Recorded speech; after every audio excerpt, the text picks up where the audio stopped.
In this video, I'm going to show you how to draw a tripwire on one of your cameras to get a notification if a specific object crosses that line. So the first thing you do is you right click with your mouse. It's going to bring up your menu box. You want to hit main menu. If your NVR or DVR is not logged in, it's going to ask you for your password, which would be either the symbol, the dot to dot symbol, or you would hit forgot password and you can type in what your password is. Once you've done that, it's going to bring you to your menu screen. We want to click on AI. You first want to click on Smart Plan, and for the camera that you're working with, you want to make sure that this IVS light bulb is highlighted, and then click Apply. And then you want to go to IVS. Again, choose the camera that you're working with. For us, we're going to be working with camera number 1. And you come down here to Add, and it brings up our first rule. You can draw up to, generally it's up to 9 separate ones you can draw if you want to have more than one. And then you would click what type of detection you're wanting. For our purposes, we're just going to keep it on tripwire. We're going to go to Draw. Depending on where you're trying to draw your line, you might want to move this box around. So you press and hold, and you can drag this box to get it out of your way. Once it's out of your way, you use your left mouse button to click once, draw your line, click twice to stop it. Now you can do a jagged line if you want. I never really do that. I just do a straight line. So once you've clicked once to start it, click the second time to stop it, then you right click, will save it. And then over here on this box, you can choose to name the rule.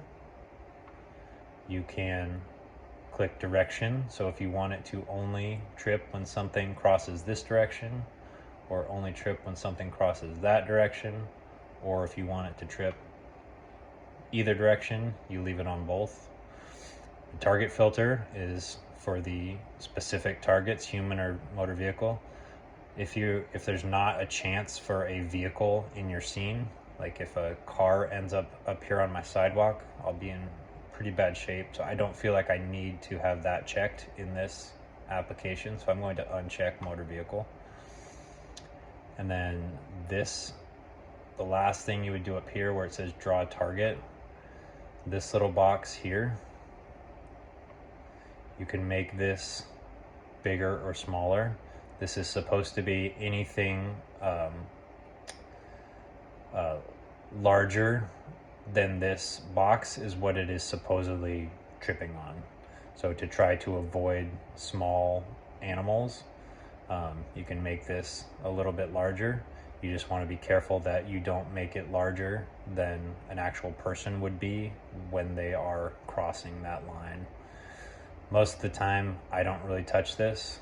You can kind of play with this as if you start getting a lot of false notifications for cats or rabbits, or depending on what your situation is, you can come back here and kind of mess with this.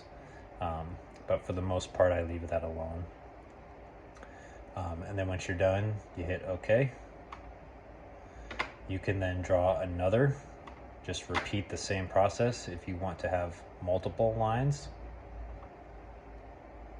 The benefit of that is if you do have false triggers, more often than not, it's only going to trigger one of your lines. They're not going to trigger multiple lines. Not always the case, but it's been my experience that that's the case. So if you have multiple lines and you get multiple notifications, generally that's more of a indication that it's a real either person or vehicle crossing your line. Or you can just choose to have one line, however you want to do it. Once you're done creating however many rules you want to make, you just want to hit apply down here. If you forget to do that, you're going to have to start over. And then once you have established those, you can right click to get out.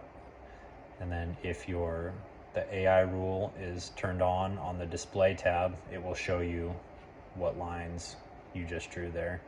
And I'll show you that real fast. So if you go to right click and then go to main menu, on my NVR, I got a cycle over here to display. These are different things that will be displayed on your screen. So if you want them to be, those lines to be displayed on your screen, you'd want to make sure that this is on, where it says AI rule. If you don't want them on, then you would make sure you turn that off and then hit apply. And then now in the live view, it doesn't display those lines. They're still there, you just don't have to look at them.